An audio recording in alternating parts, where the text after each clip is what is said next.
Good evening, welcome Space Frayers and prepare to engage. This is your Captain MacDonald here, transmission from the bridge of Scott's Klingon podcast. I think it's a collaboration, not the greatest name. So tonight, very special another Trekfold episode, and our scanners are picking up some serious musical energy from none other than the Klingon Pop Warrior herself. Welcome, Jen. Knecht. And joining me on the crew tonight is returning Kieran. What's happening? Not much, just keep myself busy. And resident Vulcan, Martin, what's going on? I have decided to join you for this human and Klingon interaction in case there's a rammy. Well, my good Vulcan friend, I would give you a hug, but as they say, not in front of the Klingons. So, and joining us, Captain. And also join us from the Scots Klingon podcast, making this collaboration. Rob, how's it going? Nookney, also, very good evening and welcome. And it's great to be here once again. Now, when we did a podcast, Callum, together, of course, we had some Klingon, but we also had some Gaelic. So I think we need some Gaelic here as well. Oh, yes. I'll say it again. Halama and you son of Asich. And that is today's a good day to die in Gaelic. I could see I've hit a note with Jen. So, with that, we shall. Obvious question, where to start. Where did this Klingon Pop Warrior, where did the spark come from? And, have you always been, musically inclined? Musically inclined, yes. My parents said that I was singing before I was talking. Oh, and this is my very fierce little kitty here who she has a little bed over in the corner of my desk, so she'll settle down eventually. Sorry. So yeah, I was singing before I could talk. I did choirs through pretty much grade school, high school, college. Took classical voice lessons in high school, pretty much all 4 years, and did vocal competitions. I got bitten by the acting bug though, so I sort of put music on the shelf for a while, figuring unless something severely catastrophic happened to my voice, I'd always be able to sing. Come on, Charlie. And so I focused on acting, but I ended up singing in bands part-time to kind of help make ends meet. I did a lot of covers bands where I could make some cash singing, and and was doing theater and working a day job, and I'm still working a day job. But I got cast in a Klingon Christmas Carol. I did when it debuted in Chicago. So that was where I started to learn the Klingon language. And honestly, that was probably really the genesis of my hardcore Trek fandom too, was in 2010. I'd watched a little bit of Star Trek before that, but that was really what kind of sent me down the rabbit hole. I did that for a couple years, and then I got brought in to sing a song that was just supposed to be a little background thing for the improvised Star Trek podcast, and they needed somebody who could sing, and they needed somebody who could sing in Klingon, and it was Sixpence None the Richer's Kiss Me, and this schmaltzy 90s pop song, but it was a very funny episode, and so I agreed to do it. We joked about it. We're like, we should make a music video. Ha ha ha. So we did. That went up on YouTube in 2013, and we figured people who listen to the podcast, the podcast fans would watch it, and that would be about it. Within 48 hours, 2013, we had over 100,000 views, and we got picked up by all kinds of blogs. Conan O'Brien's website, teamcoco.com, grabbed us. It was crazy. And, 100,000 views in 36, I think it was about 36 hours back into 2013. That was a big deal. Yeah.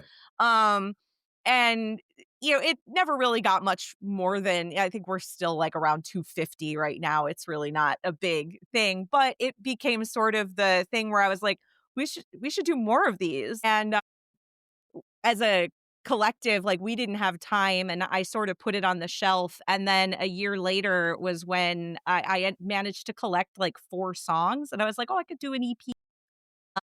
And so I got together with musicians that I'd worked with and launched that first Kickstarter. And here we are. Honestly, I did the first Kickstarter. I thought maybe I would get a year I'd get to like go to a few conventions and it would be like funny haha and that would be the end of it. I never in a million years thought that I would still have a project a decade later.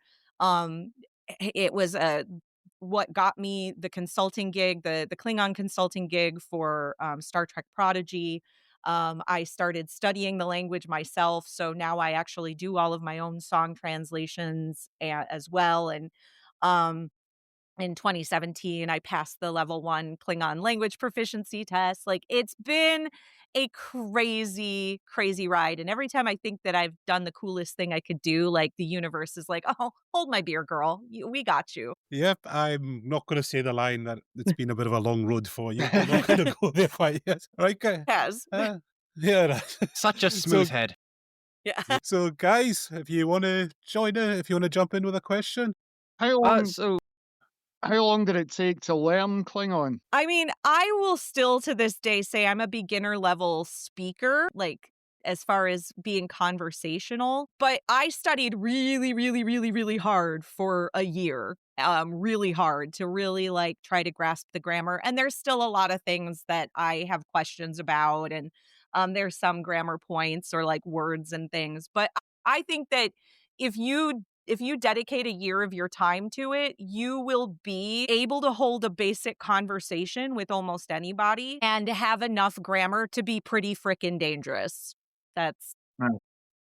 Yeah, I am a member of the Klingon Language Institute. That was kind of a foregone conclusion. I went to my first Kepa in 2015, so about a year after my EP released, and I haven't missed a Kepa since. It's my favorite place. It's like nerd family reunion every year, and they just welcomed me in. Even with that first EP, when I was working with other translators at that point, like I was working with members of the KLI, they had sent me translations of songs that they had already translated. So that was probably like one of the cool things was like that first EP were all songs people had already translated years before in some cases. And I just kind of collected them and then was like, do you mind if I record these? And they were like, go for it. And so then, but when it came time to do the next EP, I had ideas about songs I wanted to do.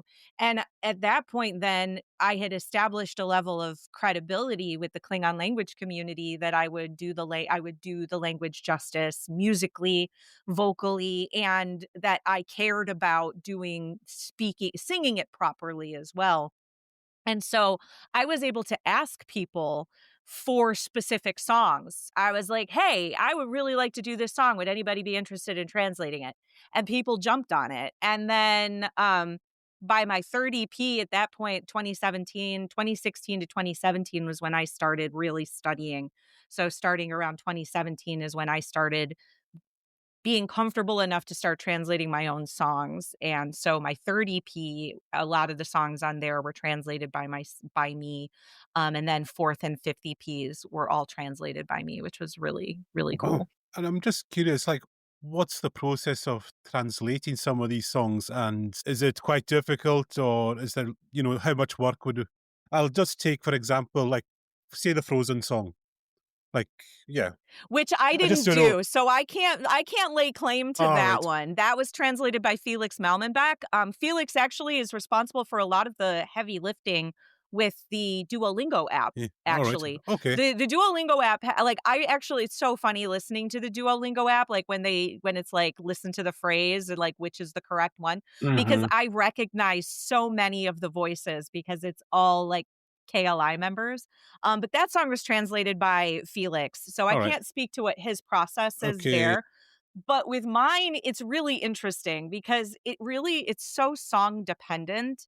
Like, I really like doing pop songs. Like, I've had people ask if I would translate or do originals or whatever. And I'm always like, no, probably not. And I really like doing covers because they're recognizable. So it makes it more accessible to people beyond being Star Trek fans. Like, I can walk into any convention, it doesn't matter. And they're going to recognize Don't Stop Believin'. They're going to recognize, like, people are going to recognize No Scrubs. They're going to recognize, like, these songs are going to be, um, and so I really like doing that. And also, I really love translating songs because once you get the chorus, you've got like half the song translated already. So there's like a little bit of a like it's the barrier to entry is a little bit easier with them as well because typically the grammar's kind of simple, the concepts are kind of simple when it comes to pop music. Like that's sort of the that's just pop music. And so for me, it's it's really interesting because I have the songs that I wanted to translate, like I was like, oh, this would be such a good song in Klingon for whatever reason, like Die Young by Kesha, like whatever. It kind of makes sense. But then when I started doing stuff for my annual charity event that I've been doing for the last 11, this is year 11, and letting people pick the songs for me to translate, that's when stuff started to get really, really interesting because it's like, how do you take Cyndi Lauper's Time After Time All right. and make that song applicable to Klingons? Because I don't like necessarily doing word for word translations. Yeah. I want it to make cultural sense to Klingons. So that song was one of the few songs where I actually didn't translate the chorus right away because I had to figure out what the song was about before I could figure out what the chorus Okay. was because there was not a grammatically good way to say time after time. So that song literally translates the phrase instead is vibcha tikwij, which means my heart travels back in time. And so that whole song is about losing your love on the battlefield. You're on a battlefield. All right. You're fighting, like you were probably like back to back fighting off enemies. And then the cavalry rides in and you've got help and you end up separated. And so, maybe you're both injured and one of you ends up on one transport and somebody else ends up on another ship and you don't know where you are. And like, it's all about like, are we ever going to find ourselves, like, are we going to find that person again? But my heart thinks about this person, this warrior that I Chadich. loved.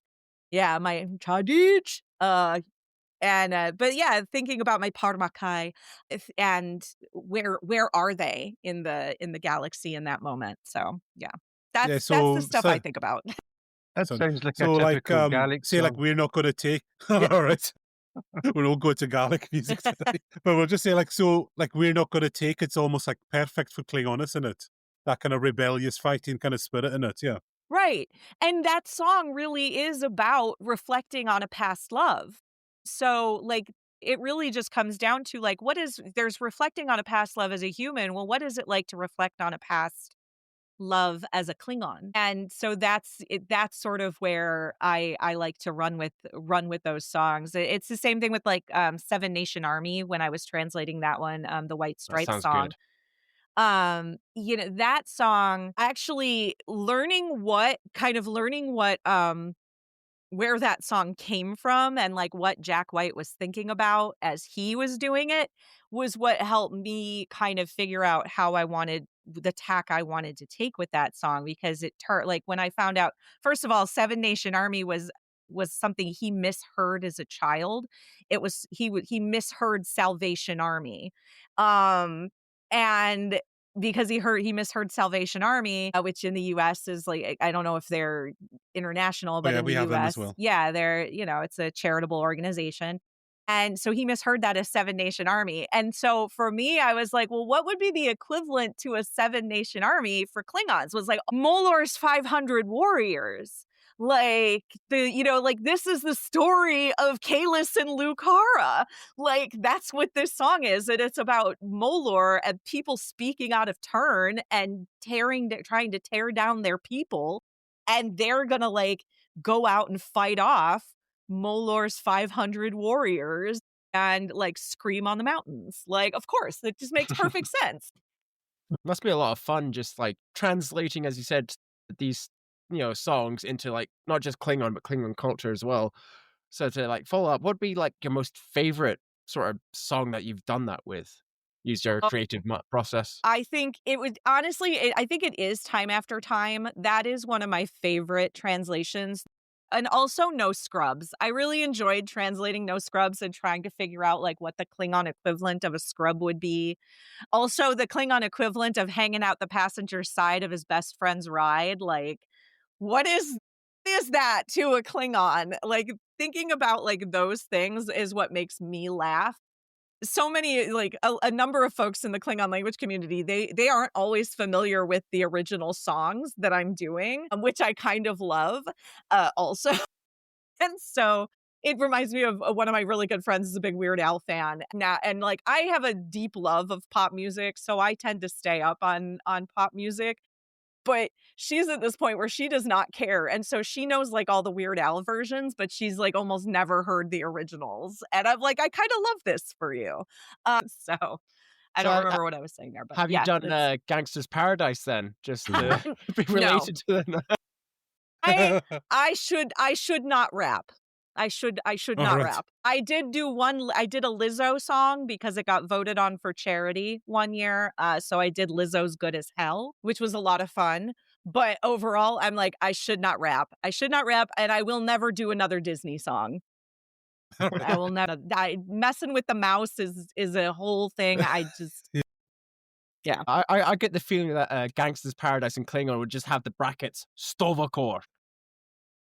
Pretty much. Martin, you've been a bit quiet there. It'll bring you in. I think the rap would suit the Klingon. You know, from one, I think this would be a divisive question. I think half the fandom would say yes, and it would be something that would draw them in. It might be easier for them to get to grips with it and join in or learn a track or two. I think it would be suitable. But I do love the fact that once you've been on your language journey, you've decided that it's not appropriate to do a direct translation very often. It's just like watching a subtitled movie. You're like, that's not what they said. That's not what they said, surely. Right, yeah, if you know the language. Yeah. But then you also are like, oh, I get why they did it that way. You know, like I was listening to an interview, and now I can't remember the man's name, but he is an actor from Mexico who's really prolific for his voiceover work for dubs, for like Netflix and stuff like that. And he talked about the fact that like, they would bring him these voiceover scripts and he's like, these jokes don't work. He was the voice. I think he was the voice in Shrek of the donkey in Shrek in the Mexico, the Mexican version of Shrek and the Spanish language version of Shrek. And he actually was like, can we like rework this so that this joke makes sense for audiences in Mexico? Because this won't make sense for audiences here the way that it does with Eddie Murphy. And so I love that because that happens. That's brilliant. In all kinds of things. Well, Yeah. My question I really wanted to ask you was, you said back in 2010 or something when you started, you got you were introduced to doing a Klingon song, and that introduced you to the whole Klingon Star Trek thing. But were you in any way sci-fi geeky before that, even if it wasn't Star Trek or Klingons? So I was a nerd, but not in like, I was more of like, at that point when I started doing that, when I did that show, like I'd watched a little bit of Star Trek in high school because Deep Space Nine came out when I was in high school. I was a big I was a theater and band geek. Okay.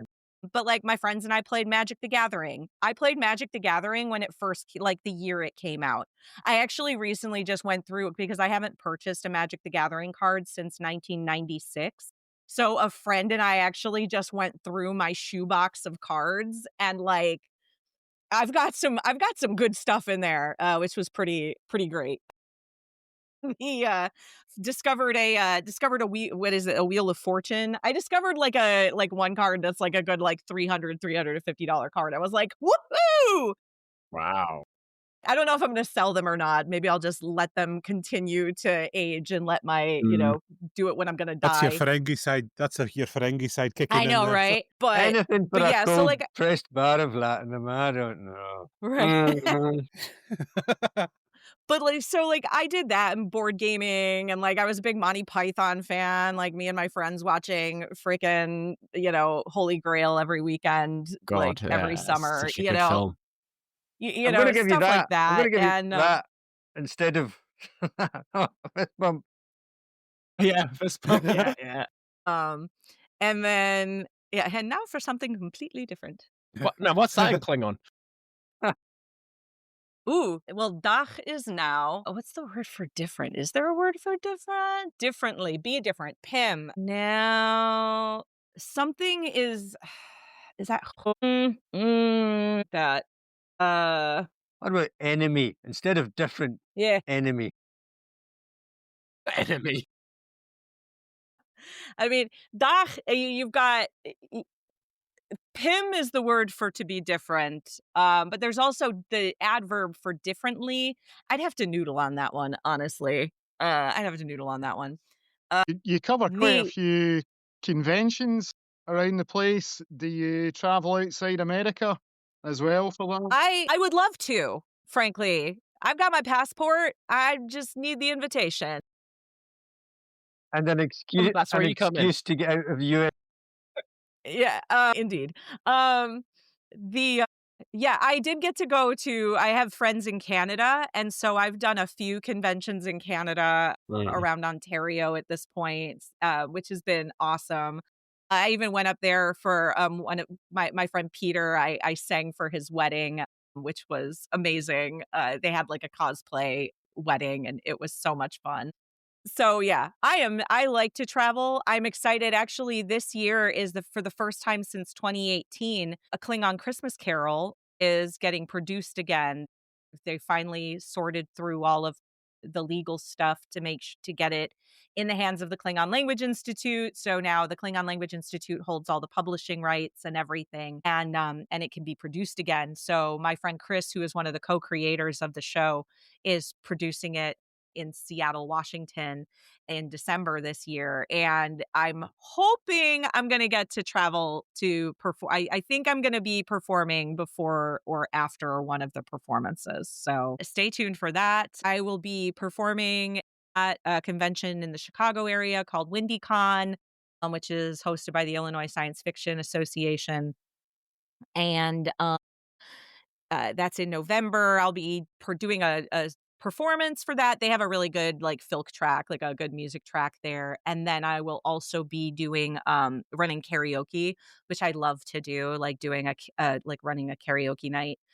So I've got that. I'll have my charity event. I do a big annual 24-hour live stream every year for Children's Miracle Network hospitals here in the U.S. This will be my 11th year. So the whole thing live streamed on Twitch 24 hours straight. It's a blast, and we raise all kinds of. We raise lots of money for kids, and the important things. So I love being able to give back to the community and my community. This isn't my day job, so I like. And it doesn't hurt that it's helped keep me in the good graces of CBS Paramount as well.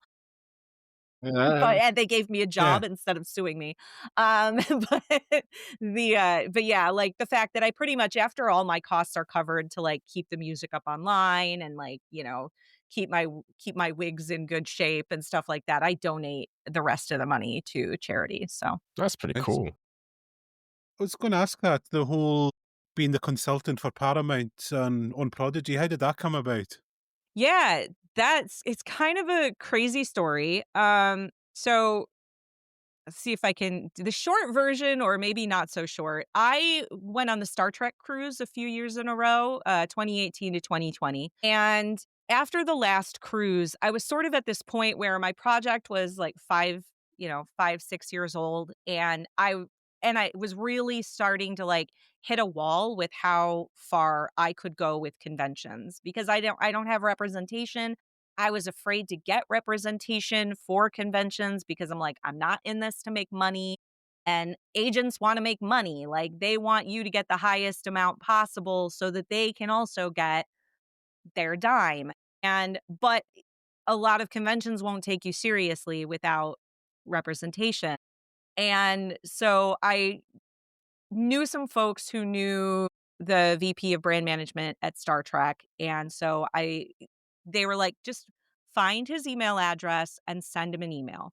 So I did. When I got back from the 2020 Star Trek cruise, I sent him an email. Now, the irony of this was that the 2020 Star Trek cruise, I got back home and went back to work. My first day back to work was March 10th, 2020.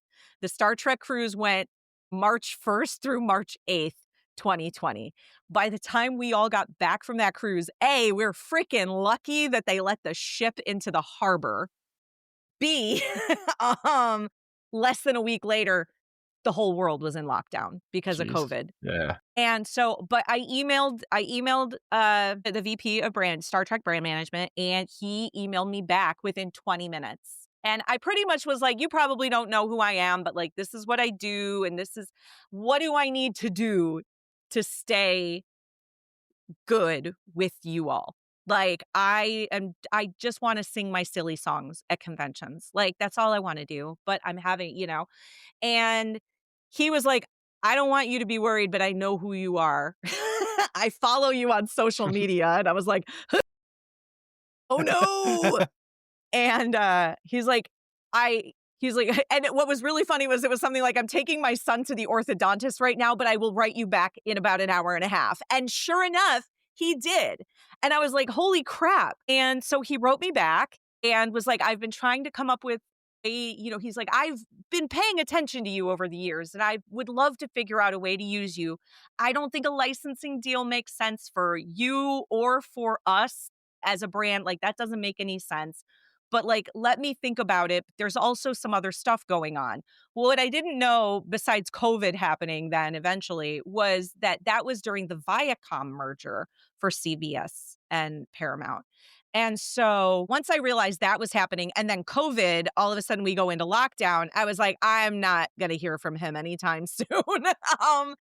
But about a year later, actually, it may have even been that fall, but I think it was about a year later, he reached out to me and was like, hey, I might have something for you. Can I give you a call? And I'm like, yeah. Like I'm going to say no to that? What? And so that was when, I talked to him a little bit and he's like, so you've heard about Star Trek Prodigy? I was like, yeah. He's like, there's a little bit of Klingon. It's not a lot, but we need somebody to do it because it's a mess what they're trying to do over there, which was basically they were trying to Paramount hole it, which is what we lovingly call what the writer's room ends up doing when they don't have a Klingon language expert. It's a hot mess. So I ended up signing a contract, NDA, and the whole 9 yards, and I could not tell anybody that I was working on it. So it was really funny when I had grammar questions. I had a couple things that I had grammar questions on.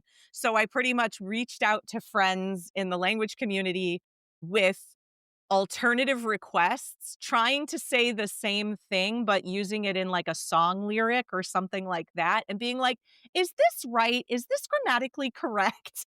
And like, but changing up all of the verbs and like things like that.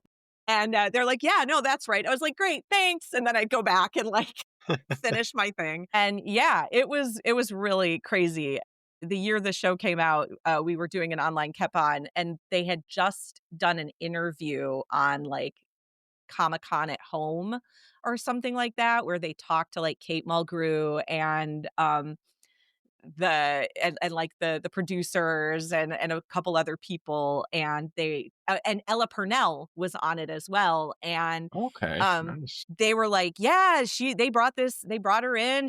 And Ella Purnell was like, she was wicked. And like, because I was on a Zoom call with her, coaching her through her Klingon, and they're like, yeah, we had this expert, and they said everybody thought it was my friend Robin who did all the Klingon for Star Trek Discovery, because they said and Robin is like one of the most respected Klingon speakers in the world. And I was like, everyone at Kepa was like, it must be Robin. It's got to be Robin. I'm sure it's Robin. And I'm just like, I'm going to mute and turn off my camera and walk away. Yeah, that's the Biking long up version. onward. That's fantastic. Can I ask you, for the benefit of the mortal humans, I've got a friend asking, what is kappa? No, you seen it? Kapla means, yeah, kapla means success. It's basically like a salute. Kaplabatje is the like full version of that, and it means success and honor. You're saying you were at some meeting or convention you go to every year, a Kaba meeting or Keppa. Kepa. Kepa. Yep, Kepa. Kepa. Kepa. Yeah, Yep. what's that? So the annual Klingon Language Institute, Kepa, it means great meeting. So it's the annual great meeting of the Kinda Klingon like Language Institute. All thing then. All thing being the exact same thing in the Old Norse. Oh, nice. Yeah. Yeah, kep is the verb for to meet, or it's a noun for meeting, and kep like is an augmentative that makes it mean like great, big, but like not big as in size, but like So grand kind of. is that Yeah. like a language convention just for Klingon, or is it more like a Comic-Con or? No, it's just Klingon. It's a language. It's more, I would call it more conference. It's more academic conference than convention. It's usually a pretty small group of people, like 50 to 60 is a big year for us. That's a lot of attendees. So it's So, pretty small and intimate, and yeah, but it's a lot of fun. We play games and nerd out, and we go to Denny's at midnight, and it's great. So I was going to ask, because we were talking to Paul Fromer last week about the Navi language, and how every year he gets his community together and they propose the new words for the language. Is it like that with Klingon? Well, yeah. Is there ahead? Is it still, what's his name? I've forgotten his name, the guy who wrote it. Mark, yeah. Yep. Does he still take an active part in all this? Oh, absolutely. Yeah, Mark Okrand, it takes That's it, yeah. he's at, I think there was maybe in the 10 years that I've been going to Kepa, I think there's only been one Kepa he was not at. And it was just because I think he was actually like working on something at the time. Yeah, so we get new words every year. And usually it doesn't just happen at Kepa. There's usually 2 word dumps each year. There's one that happens at Kepa, and then there's sometimes additional words at Kep Home, which happens in Germany, which is like a smaller meeting. And yeah, so, and he's there every year, grammar points if needed, stuff like clarifying as needed. That all kind of goes into the thing. He's awesome. He's very approachable too. So like, I think I printed up the email that I sent him after I did some work for season 2 of Prodigy, and was like, help, please help. Cause the thing that I had to do for season 2 was absolutely bonkers. And then they didn't end up using like any of it. But I could at least say I retconned the song from Birthright, the Birthright episodes of Next Gen, and now that song means something. Okay, Rob, I think I'll bring you in. You've been quiet for a while. Do you have much involvement with the Klingon Assault group? So the one nice thing about Chicago, I will say this. The one nice thing about Chicago is that pretty much all the fan groups play well together here. So I think I'm a member of both the Klingon Assault group and the Klingon Armada, and I have no real allegiance. You know, I just like to hang out with my friends. Yeah, So that's right. Yeah. yeah, and you know, there's always a lot of drama in fan groups and things like that, and my music is for everybody. Yeah. You know, it's not for one group or, you know, one fan club. I'm not. That's not what it's about. So No, yeah. absolutely. But It's but similar. we play well here. Yeah, it's similar in Scotland. We have our own group, of course, Klingon group, which is affiliated with the Klingon Assault group. But we do our very best to get together with SFI groups and various other Star Trek fan groups and Yeah. others as well. So yeah, as you say, I totally agree with that. It's not about competition in that way. Right. You know, we're all fans of the same show at the end of the day. Right. So yeah. Yeah. I don't know if our Starfleet group is even active here anymore, really. My big thing with Starfleet International is just their requirements around like joining and things like they're a literal, like they're an actual like registered 501c3. And so they have dues and they've got hardcore like costuming requirements and stuff like that. Well, I'm like, I'm a Klingon rock star. You're not going to catch me in the regular Klingon battle gear because I mean, like, yeah, I'm going to rock my armor, but it's going to be functional and cute. Like, Mhm. because, you I know, mean, there's quite a lot of things about, like, Klingons in general, at least from, like, Next Generation era, that seemed a bit impractical in terms of, like, armaments and the way the swords worked, but it's right, all in good fun. right. But yeah, and that's how, it's like I like to have fun, especially during the pandemic when like I just started caring more about comfort, and then the fact that you couldn't really see me more, like even when I was doing concerts and stuff, like this is all you could see of me. So I didn't really have to worry as much about what was on the bottom. And so I became a little bit more comfortable, and I'm like, well, I'm going to wear stuff that's comfortable. And so now when I perform, I go for comfort and function, Mhm. and I try to kind of like strike a balance between looking cute and but still being like a little badass. Awesome. I was going to say with the music, would you ever be tempted to attempt a Klingon opera? So so no, but Yes. I was declarative of that. my opera days for the most part are well and far behind me. I Yeah. did study classical music and Yeah. classical voice when I was a teenager, early 20s. But now I really love pop music, but I Yeah. did have the opportunity this year. I went on the Star Trek cruise again for the first time since 2020 this year. Oh, keep A rubbing friend it in. messaged me Keep from the rubbing cruise. it in. Yeah. Sorry. You know what? This one for me, it was my friend messaged me from the cruise last year and was like, "Do you want to go on the cruise with my mom and I next year?" And I was like, "My tax return is showing up and my divorce will be fine." Yes. Yes, I do. Like it was my gift to myself. So, the so I went this past year and I'm so glad I did because I got an email in December. So the cruise was at the end of February. And I got an email in December from the cruise line, Entertainment Cruise Productions, who actually produces the Star Trek cruise. Um, and they were like, Robert Picardo is putting together a show for the Star Trek cruise about Star Trek and the opera. And they're looking for somebody who can sing opera in Klingon. And we know you've sung in Klingon on the ship in the past because I hustled the ship talent show every year that I was on it in those previous years. And so I was like, sure. I mean, like, I don't sing opera. Like, I was very like, I don't sing opera, but I'm willing to talk to him as long as there's a very clear understanding that I don't do opera anymore. Because if he wants me to like translate, you know, the magic flute or something, like that's not me. That's not gonna happen. And then it turned out what we ended up doing, he really, really, really wanted opera. That was something he was really adamant about, and he really wanted Klingon opera. And there was a production that was done, I think, in the Netherlands, like years and years ago. It might have been around like 2010, 2012, something like that, called U. And U means universe in Klingon. And it was the story of Kalis set, and it was an opera. Mark Okrand actually did the book for the opera. They had a whole, like, they wrote the music score. There was a whole thing around it. So there was a clip of this online.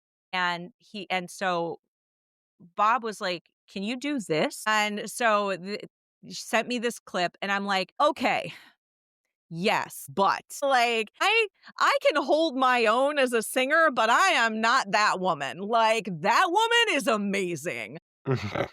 And so I'm like, if I can drop the key, like if we can do this where we maybe strip out the horns and things or whatever that drone is in the background and just do the drumming, then yeah, I think I can do this. And because then I can just pick my note and roll with it and we should be good. And so that was what we did.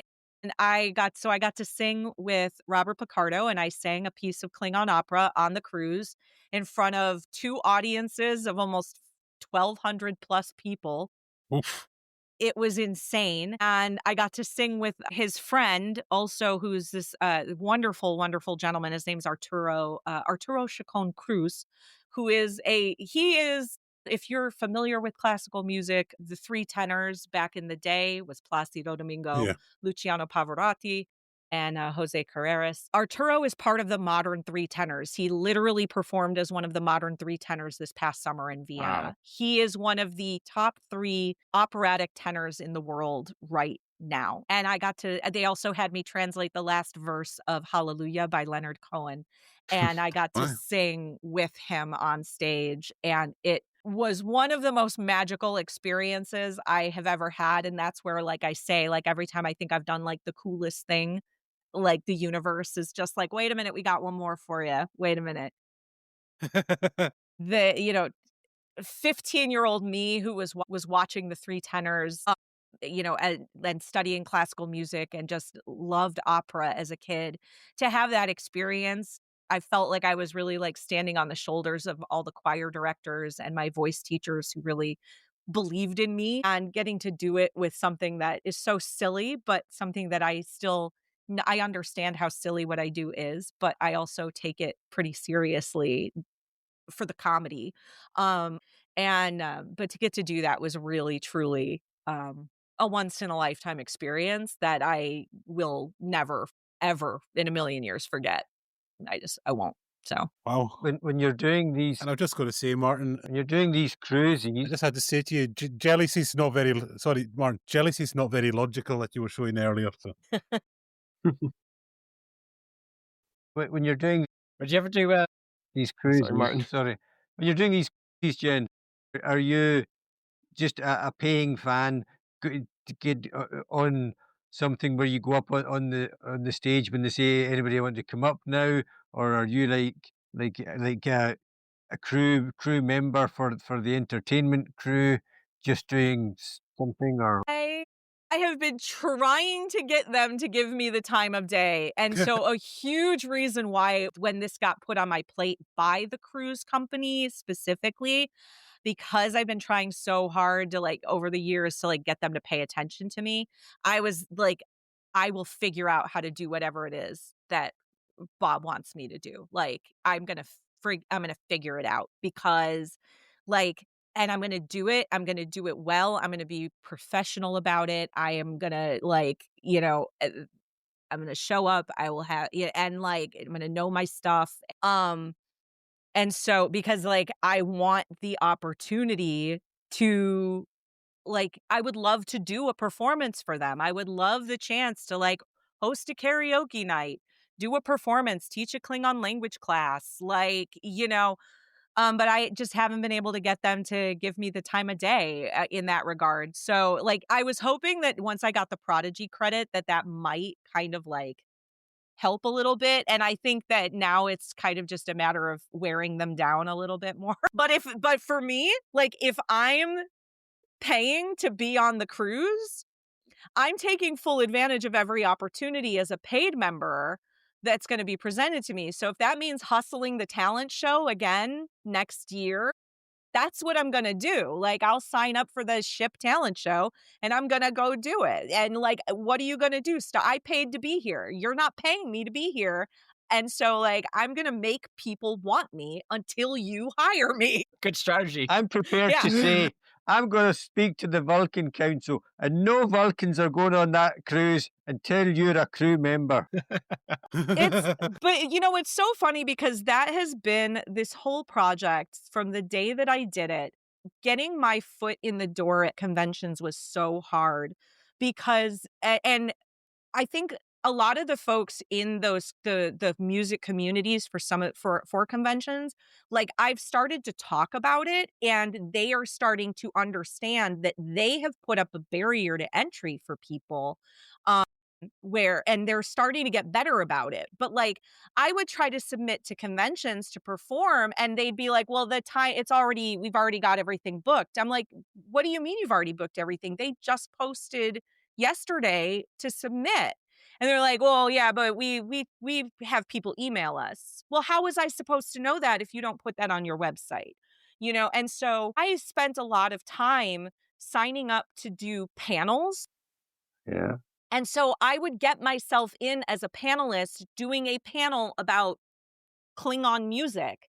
And I would basically give a performance. That was my panel, was doing a live performance. And then I would leave the door open. Because the minute people hear me sing, they like show up, and it's going to be standing room only in that panel room. And then eventually enough people walked past, walked in, and they're like, "Did you hear this woman singing in Klingon down the hall? Like, are you kidding me?" And like that was I spent a lot of time doing that. It's leaving the door open. It has been very much, and putting myself out there and like forcing myself into spaces where they didn't want to give me a chance just to prove them wrong and then, get the job. I'm glad you It's put. hard though, because like a lot of Filk Prutch. Yeah. But a lot of Filk is also originals or parodies. And what I do especially like it's hard to like put a like, what am I? Like when it comes to like, I'm not wizard rock. I'm not like folk music. I'm not, so it's like, what am I when it comes to these, comes to conventions? And I think sometimes they just didn't really know what to do with me, which is fine. I'll do it for myself then. You are your What own else are you unique. supposed to do with a Klingon? Show them off. You are your Right. own unique selling point. You tell them that's their unique selling point for that convention if they have you there. Do you think that that's just Right. a general convention organizers don't know what the shit they're doing normally? Theirs excluded, of course. Beep. Or do you think it was a little bit of barrier because Beep. you were a woman, even a Klingon woman?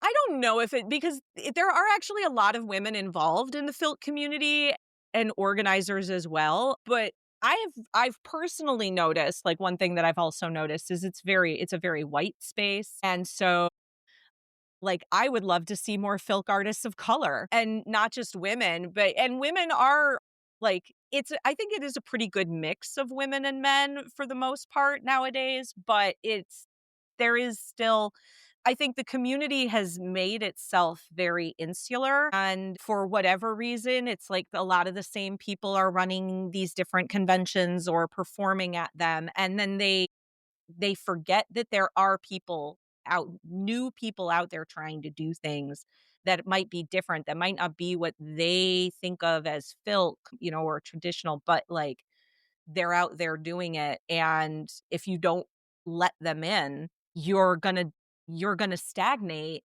and your music track is gonna die, because you've got to let in new blood and and new ideas. So yeah, I think Yeah, it's just it's like yeah. it's like we have our own festival here, our kind of local folk festival, and there are like lots of traditionalists who just like, oh no, not this, anything with a techno beat that's got bagpipes. No, can't have that. No, no, no. But if you don't do that, it will stagnate. Kind of, it's these things, and we have our own local band here, quite divisive, but they freshened up the folk scene, like Pete and Diesel. So you do something, doesn't necessarily. Yeah, I know some people, but they did kind of shake up the folk scene a little bit. So yeah, Yeah. we get where you're coming from there. Yeah. And that's exciting. Like, I love when people are trying to turn a genre on its head.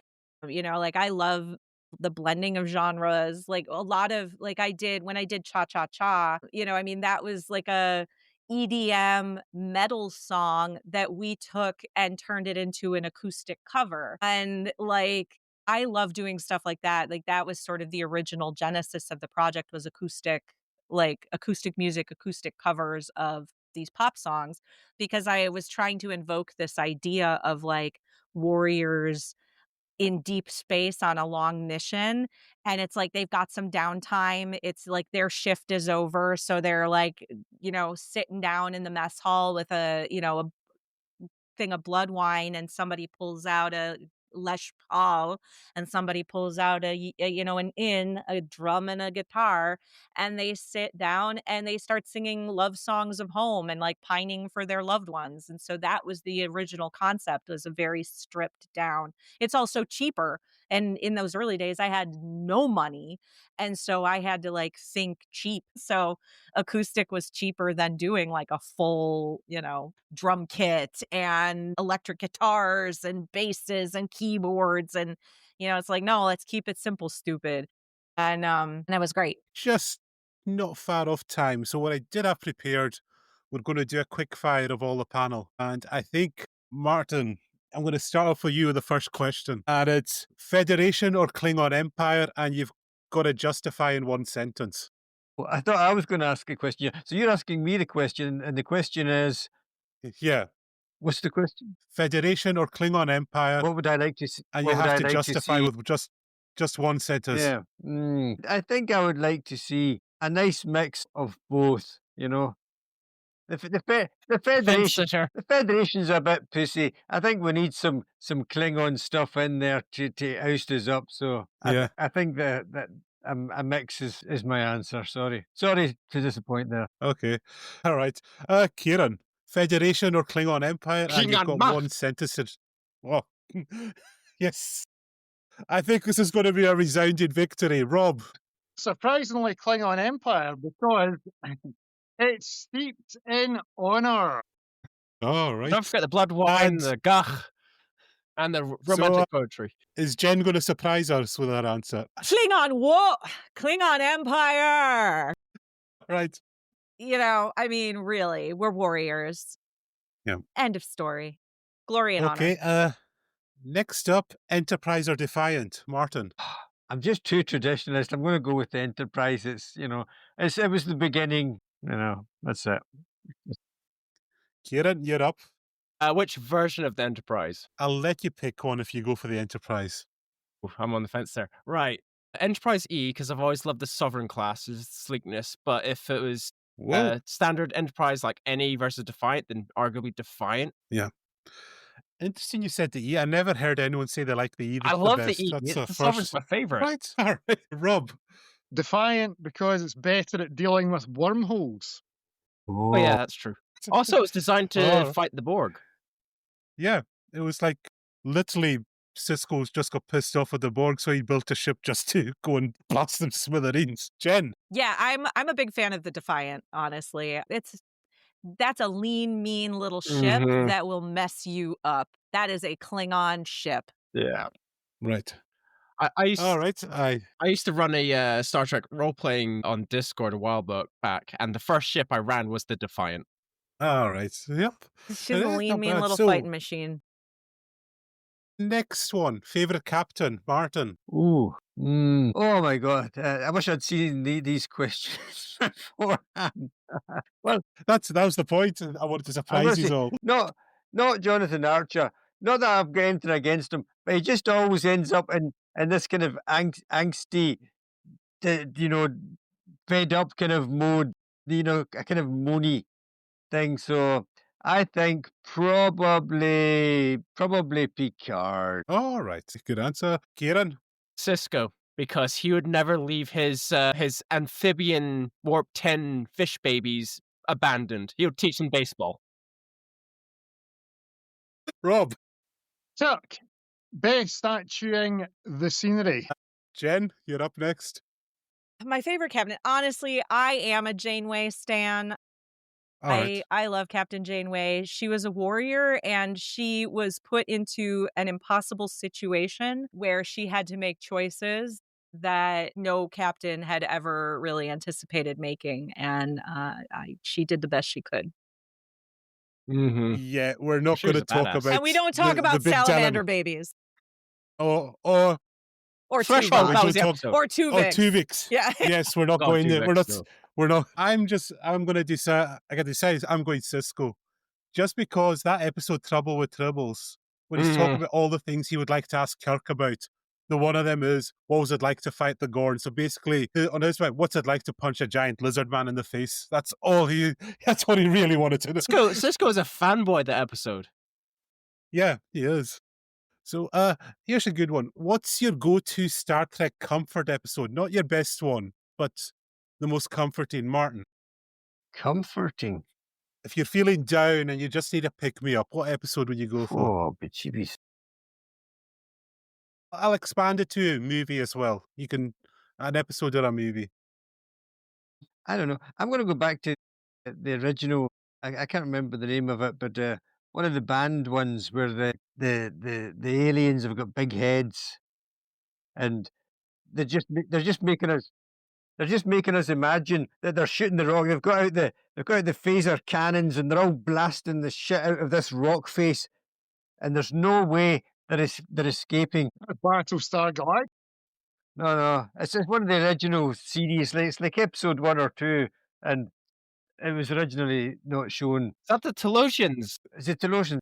The Telosians, the cage. The cage, Yeah. that's the The one. cage, Yeah, yeah. the cage. And then That's quite a heavy episode, no, really. I find it comforting because they went, we can't be bothered with you. You're like a virus. We're not going to bother with you. We'll leave you in peace. Okay. That's, well, you find your comfort where you find your comfort. Kieran. It's a tricky one, this. Because I can't go to just any one episode as a pick-me-up.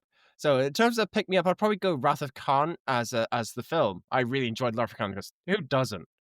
But in terms of more like the emotional, the sort of episode that makes me cry, but with like good tears, like lovely, lovey-doveys, or not romantic tears, but familial tears, is The Visitor from DS. Okay. Because Yeah. I always think of my dad when I watch that episode, and my dad's watching this stream right now. And Alright. he said that he's like really enjoying the episode tonight, so I'm going to give out a wee shout out to my dad just now. But whenever I watch The Visitor, because it's it's where Captain Sisko gets lost in time, and basically Jake more or less grows up without his dad for a good period of Yeah. time until an older man. But every time Captain Sisko comes back, he's the same age. So the whole goal is to get Sisko back into his own reality. But Yeah. it's just the way that, Yeah, and it's that like, episode plans out is just yeah, and it's about how sometimes you just need to let go because that's what stunts yeah. Cisco Jr., I should say. Sorry. Yeah. All right, cool.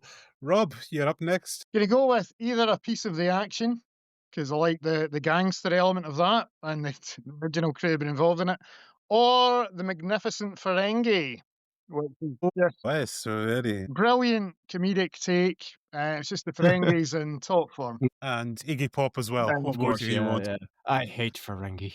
No. Next Gen Matter of Honor. Of course. It's so much fun. That episode always makes me giggle every time the Klingon women hit on Riker. It's just, you get such a lovely, I think it's such a great insight into Klingon ship culture, and it is very funny. I love that sort of fish out of water kind of episode, and how game Riker is for like everything that kind of gets thrown at him. Yeah. Yeah. For me, it's a film. It's First Contact, and just the ending of Yes. that, the actual the music swelling, and it brings a tear, and it's just like, geez, humans, this could be us. If we Mhm. just sorted out Yeah. crap out, that could be, Figure it out. this could be us doing that. Yeah. It's just, it's right. I was like, the Next episode that up- brings a tear to my eye is completely different. That's the Yeah.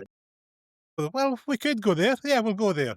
I didn't have that one planned, but Martin, You're welcome. episode that brings a tear to your I eye. told you never to mention it again. It's too soon to talk about Tasha Yar and that black Oh, monster. again. Don't talk to me about it. Yeah. Oh, I think Kennedy got the same rant from Kieran. Oh, it's the same as what I mentioned before, The Visitor. So All right. Okay. Rob. In the Pale Moonlight, which Ooh. yeah, that's a good classic. yes. Yeah. Yeah. Jen.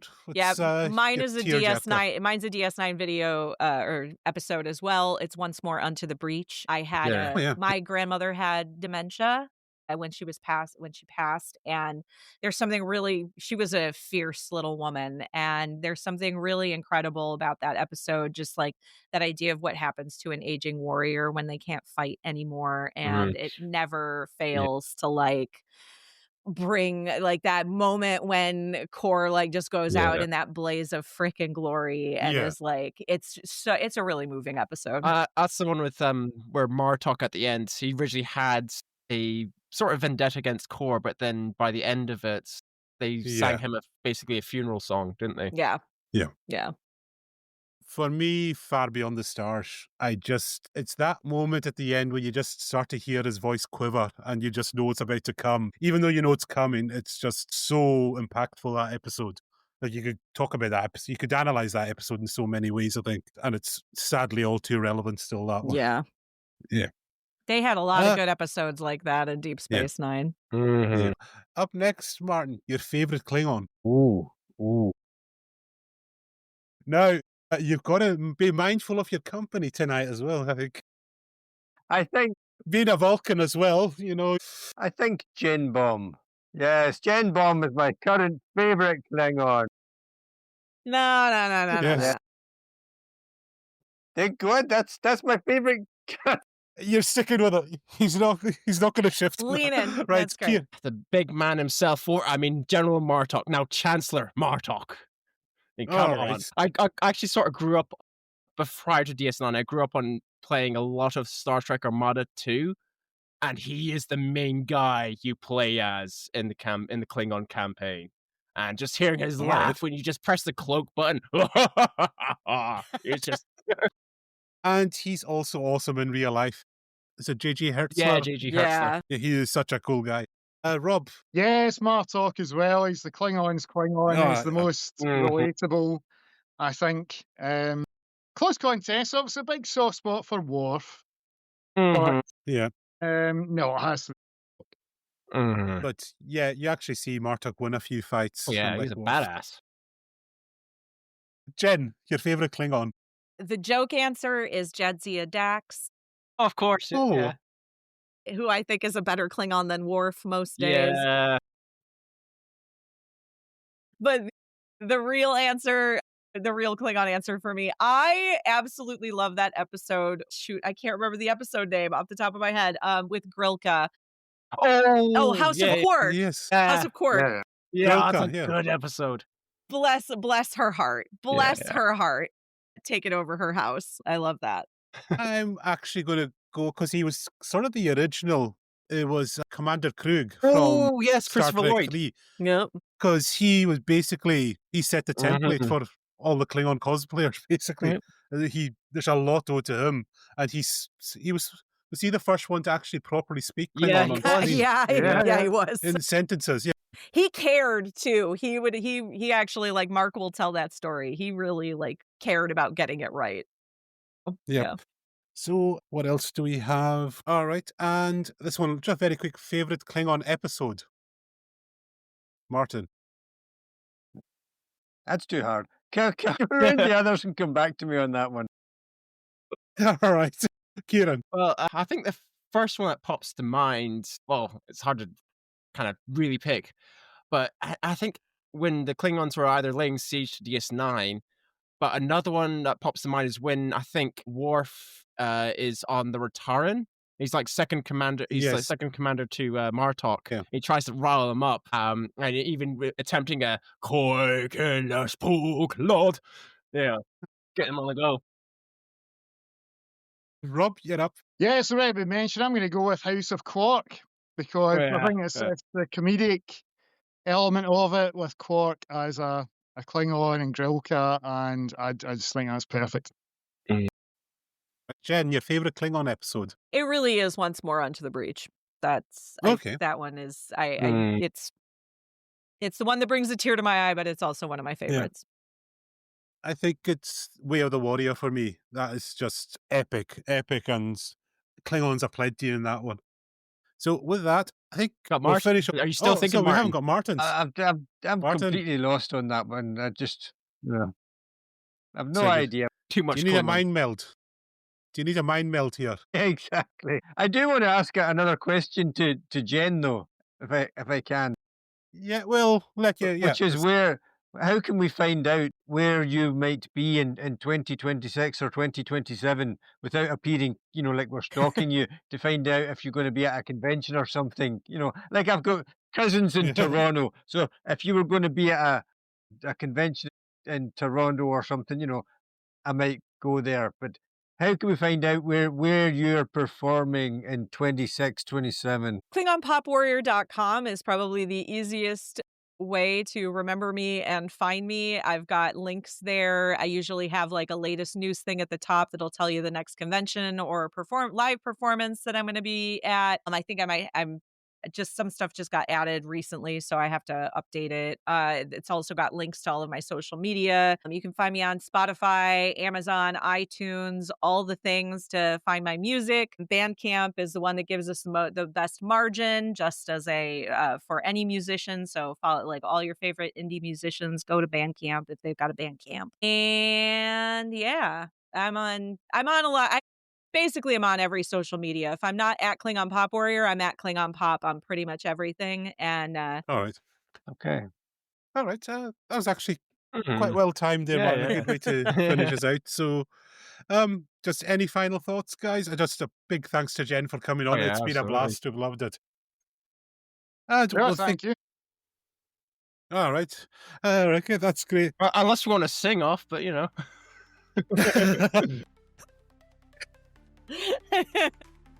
That's the best way to sign off. Thank you, everyone, for tuning in, and we'll see you again next time. And big thanks to Jen again for coming along.